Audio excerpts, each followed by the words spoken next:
যাচ্ছে মাধ্যমিকের প্রিপারেশন খুব তোড়জোড় করে চলছে।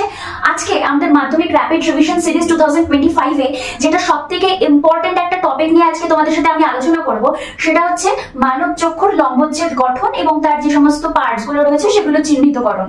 তাহলে একদম সময় নষ্ট না করে আজকের ভিডিও শুরু করা যাক। শুরু থেকে শেষ পর্যন্ত একদম স্কিপ না করে দেখতে থাকো। তাহলে আমি এখানে আগে একটা মানব চক্ষু এঁকে নিয়েছি, আঁকতে যেহেতু অনেকটা সময় লাগবে তাই জন্য আমি আগে থেকে এঁকে রেখেছি। এবার প্রথমে খাতায় তোমরা এই মানব চক্ষুটা আঁকবে, ভালো করে প্র্যাকটিস করবে এই মানব চক্ষু, কারণ এইটা কিন্তু মাধ্যমিকের জন্য ভেরি ভেরি ভেরি ইম্পর্টেন্ট। ঠিক আছে, মানে তোমরা এই যে এখন তো বিভিন্ন রকমের কোয়েশ্চেন পেপার সলভ করছো, নিশ্চয়ই প্রশ্নবিচিত্র সলভ করছো, WBT, ABT এই সমস্ত সলভ করছো। তাহলে এই প্রশ্নবিচিত্র বা এই সমস্ত কোয়েশ্চেন পেপারে দেখবে এই কোয়েশ্চেনটা কিন্তু প্রত্যেকটা সেটে কিন্তু তোমরা পাবে। তার মানে কি বুঝতে পারছো তো, এইটা কিন্তু এবার মাধ্যমিকে আসার খুব খুব খুব চান্স রয়েছে। তাহলে আগে এই মানব চক্ষুটা এঁকে নেবে, তারপরে এর যে সমস্ত পার্ট গুলো রয়েছে এই পার্ট গুলো তাদের কাজ সহ কিন্তু মাথায় রাখবে, কোথায় কোনটা অবস্থিত এবং তাদের কি কাজ রয়েছে সেটা কিন্তু খুব ভালো করে তোমাদেরকে মনে রাখতে হবে। তাহলে প্রথমেই আমি এখানে মানব চক্ষু এঁকে নিয়েছি। মানব চক্ষু আঁকার পর এই যে মানব চক্ষু যে প্রথম পর্দা দিয়ে যে ঢাকা রয়েছে, মানব চক্ষুটা যে প্রথম পর্দা দিয়ে ঢাকা রয়েছে তার নাম কি? তার নাম হচ্ছে স্ক্লেরা।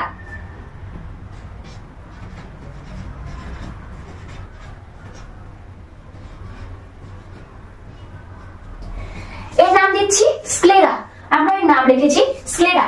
তারপরে স্ক্লেরা তার নিচের পর্দাকে কিন্তু রক্ষা করছে। স্ক্লেরা তার নিচে যে পর্দাটা রয়েছে সেই পর্দাটাকে কিন্তু রক্ষা করছে। তাহলে সেই পর্দাটাকে আমরা কি বলছি?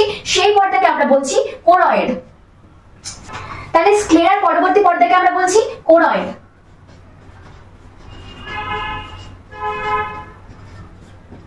বোঝা গেল?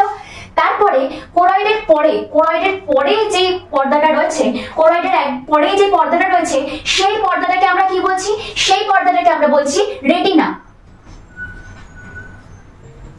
তাহলে কোরয়েডের পরে আমরা যে পর্দাটা পাচ্ছি সেই কোরয়েডের পরের পর্দাকে আমরা কি বলছি? না, তার পরের পর্দাকে আমরা বলছি রেটিনা। গেল? রেটিনা গেল। তারপরে আমরা এই যে এই গোলাকার যে অংশটা পাচ্ছি, এই গোলাকার অংশটাকে আমরা কি বলছি? এই গোলাকার অংশটাকে আমরা বলছি লেন্স।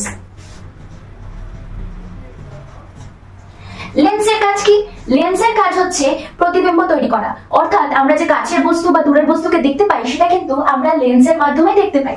তাহলে লেন্সের কাজ বোঝা গেছে। লেন্সের কাজ হচ্ছে প্রতিবিম্ব তৈরি করা। আর লেন্সের মাঝখান দিয়ে যে একটা দাগ গিয়ে এই অংশতে মিলিত হচ্ছে দেখতে পাচ্ছ, এই অংশটাকে আমরা কি বলছি? একে আমরা বলছি পিতবিন্দু। আর এই যে অংশটা দেখতে পাচ্ছি যেখানে এই যে রেটিনায় যে মিলিত হয়েছে এই অংশটাকে আমরা বলছি অন্ধবিন্দু।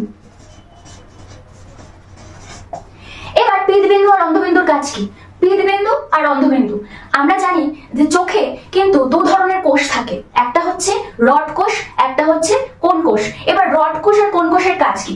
রড কোষের কাজ হচ্ছে যে সমস্ত মানে হালকা আলো থাকে, যে সমস্ত মৃদু আলো থাকে, সেই সমস্ত মৃদু আলোকে শোষণ করা কাজ হচ্ছে রড কোষের কাজ। আর কোণ কোষের কাজ হচ্ছে যে সমস্ত তীব্র আলো থাকে বা তীক্ষ্ণ আলো থাকে সেই সমস্ত আলোকে শোষণ করে হচ্ছে কোণ কোষ। তাহলে এই যে কোণ কোষ বা তীব্র আলো শোষণ করে যে কোষ, সেই কোষের পরিমাণ কিন্তু সব থেকে বেশি এই জায়গায় থাকে, অর্থাৎ পিতবিন্দুতে থাকে।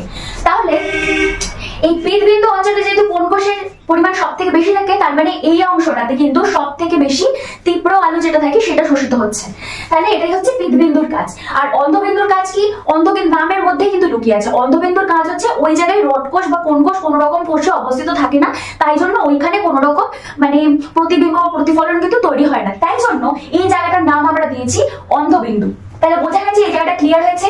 আর চোখের মধ্যে এই যে একদম এই যে মাঝখানে যে সেন্টার রয়েছে, এই সেন্টারে কিন্তু জলজ পদার্থ উপস্থিত থাকে, মানে এই জায়গাটায় কিন্তু একটা জলজ পদার্থ উপস্থিত থাকে। তাহলে এই জায়গাটার নাম আমরা দিয়েছি ভিট্রিয়াস হিউমার। ভিট্রিয়াস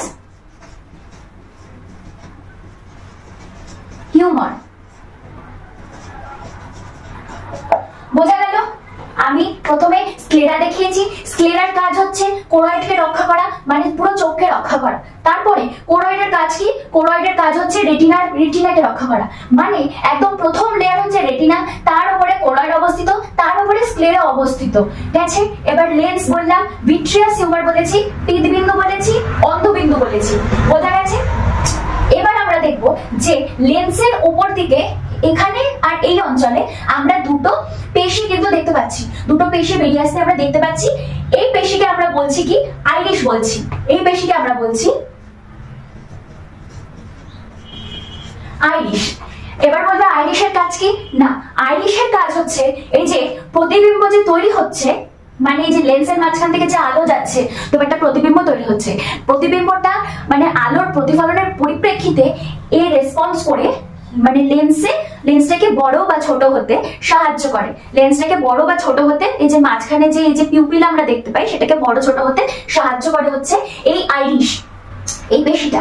ঠিক আছে, বোঝা গেল। তারপরে সব থেকে উপরে এই যে সাদা যে অংশটা, এই সাদা যে গঠনটা দেখতে পাবে সেটাকে আমরা কি বলবো? না, সেটাকে আমরা বলবো কর্নিয়া। কর্নিয়া বলবো। কর্নিয়ার কাজ কি?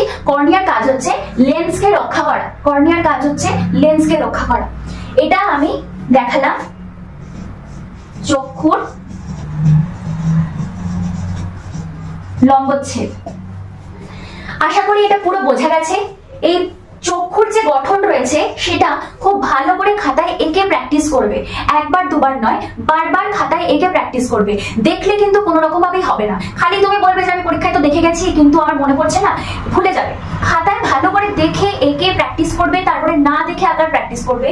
নামগুলো ভালো করে নামগুলো মনে রাখবে, কোথায় কোনটা রয়েছে সেটা মনে রাখবে, প্রত্যেকটার কাজ মনে রাখবে, মানে চোখে কোনটার কি কাজ, কোনটা কি কাজে আসছে সে সমস্ত কিছু মনে রাখবে।